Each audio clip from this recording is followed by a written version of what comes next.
औज़ुबिल्लाहिमिनश्शैतानिर्रजीम बिस्मिल्लाहिर्रहमानिर्रहीम।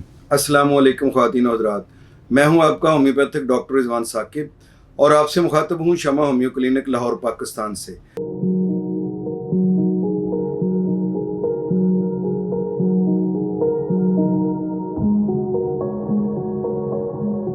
आइए आज बात करते हैं नेज़ल कंजेशन या नाक का बंद होना, इसके बारे में। अक्सर आपने देखा है कि बच्चों में भी और बड़ों में भी ये होता है कि नाक से सांस लेना मुश्किल होता है और वो मुंह खोल कर सांस लेते हैं और बातें करते वक्त भी या आम रूटीन में महफिल में बैठे हुए भी उनका मुंह खुला होता है, ये कर रहे होते हैं। और रात को सोते हुए वो मुंह खोल कर सांस लेते हैं और बाज़ दफ़ा खराटे आते हैं उनको और बाज़ औक़ात नाक के बंद होने की वजह से बार बार हड़बड़ा कर उठ पड़ते हैं। तो वो इसकी वजह से वो खुद भी उनकी नींद मुतासर होती है और खराटों की वजह से साथ लेटे हुए जो लोग होते हैं पास, उनकी भी नींद ख़राब होती है। और इसकी वजह से टॉन्सिल्स बन जाते हैं, नाक के बंद होने की वजह से बाल वक्त से पहले सफ़ेद होना शुरू हो जाते हैं। ऑक्सीजन प्रॉपर बॉडी को ना मिलने की वजह से मैदा ख़राब हो जाता है, पेट की ख़राबी की वजह से डायरिया हो जाता है, बाज़ औक़ात छींकें आना शुरू हो जाती हैं, बाज़ औक़ात फ्लू हो जाता है और दायमी नज़ला रहता है, केरा रहता है, हल्क में जो है वो केरा गिरता रहता है। इस तरह के मसाइल पैदा होते हैं और फिर बाद में स्मेल जो है वो आना बिल्कुल बंद हो जाती है, बंदे को खुशबू और जो बदबू है उसका एहसास ख़त्म हो जाता है, जायका ख़त्म हो जाता है और इसके साथ साथ जो है ग्रोथ रुक जाती है। नाक के बंद होने की वजह से कद बढ़ना रुक जाता है, ख़ास तौर पर छोटे बच्चे जो हैं वो भूख जो है उनको बिल्कुल ख़त्म हो जाती है और पढ़ाई में डल हो जाते हैं। तो ये सारे मामलात जो है सिर्फ ये नेज़ल कंजक्शन या नाक की बंदिश की वजह से होती है। तो अब इसका टेस्ट क्या है? फिज़िकली अगर आप डॉक्टर के पास जाने से पहले इसका कोई टेस्ट करना चाहते हैं तो सिंपल सा टेस्ट है, मैं आपको बताता हूँ। ये मेरी तरफ ज़रा गौर से देखिएगा कैमरे में। तो आप ऐसे मुंह को बंद करें पहले ऐसे, और उसके बाद एक नेज़ल ट्रैक जो है उसको आपने ऐसे उंगली से बंद करना है और मुंह को बंद करके आपने मुसलसल 2-3 सांस लेने हैं। अगर आप बगैर मुंह खोले सांस ले लेते हैं तो इसका मतलब है कि ये नेज़ल ट्रैक जो है वो क्लियर है, इस साइड का नथना जो है वो उसमें प्रॉब्लम नहीं है। फिर दूसरी साइड पर हम ऐसे ही करेंगे, आप देखें ये ज़रा।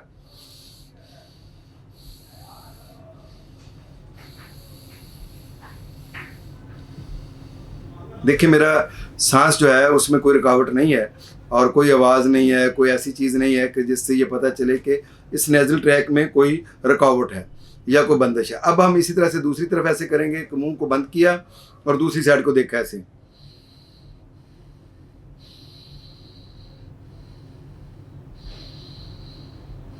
कोई ऐसा प्रॉब्लम नज़र नहीं आया है तो इसका मतलब ये है कि मेरे जो नेज़ल ट्रैक हैं ये दोनों क्लियर हैं, इसमें कोई मसला नहीं है। ये तो एक आम टेस्ट है।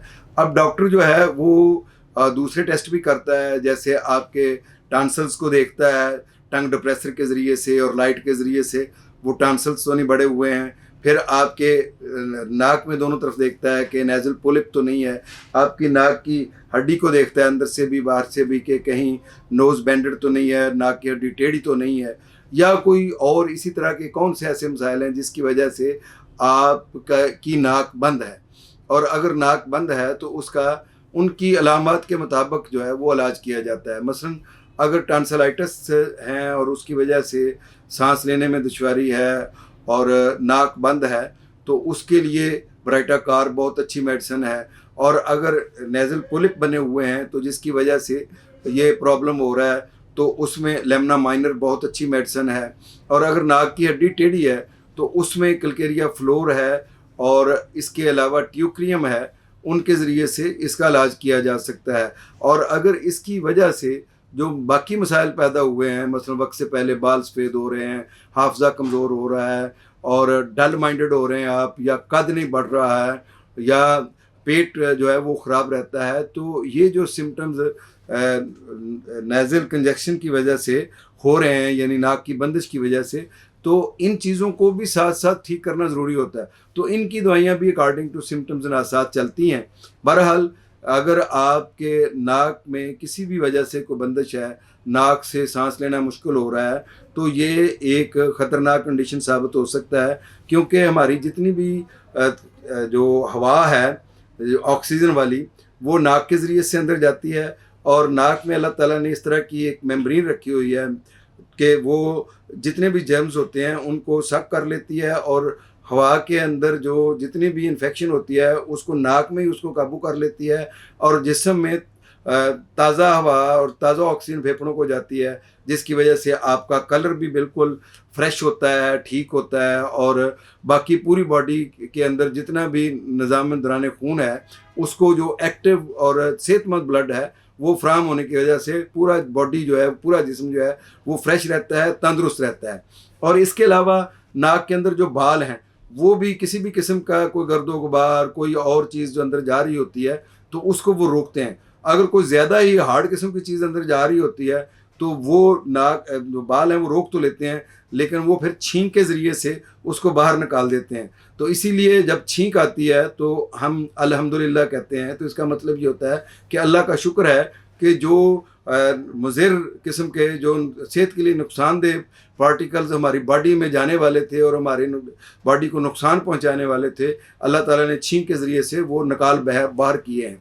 तो ये जो नेज़ल ट्रैक की बंदिश है उसके अंदर ज़ाहिर है कि जब इस तरह के मसाइल पैदा होंगे और उसकी वजह से आपकी सेहत पूरी तरीके से मुतासर होगी, तो उसमें आपको एक काम तो ये करना है कि आपको रोज़ाना रात को सोने से पहले नीम गर्म पानी में नमक डाल के नाक के अच्छे तरीके से गरारे करने हैं, ज़्यादा आगे तक पानी को लेकर जाना है।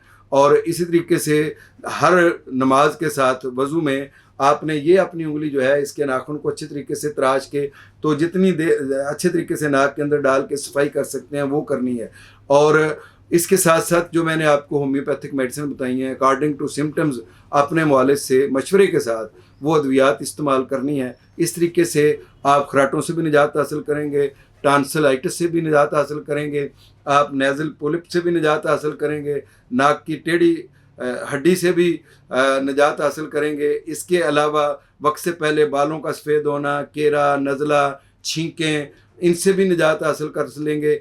और इसके अलावा पेट का ख़राब रहना, फेफड़ों को ऑक्सीजन का अच्छा ना मिलने की वजह से नित नई बीमारियों का रोज़ाना आए रोज़ जो है वो हमला होता ही रहना, इन चीज़ों से आप महफूज रह सकेंगे। बहुत शुक्रिया। अल्लाह हाफिज़। अस्सलामु अलैकुम।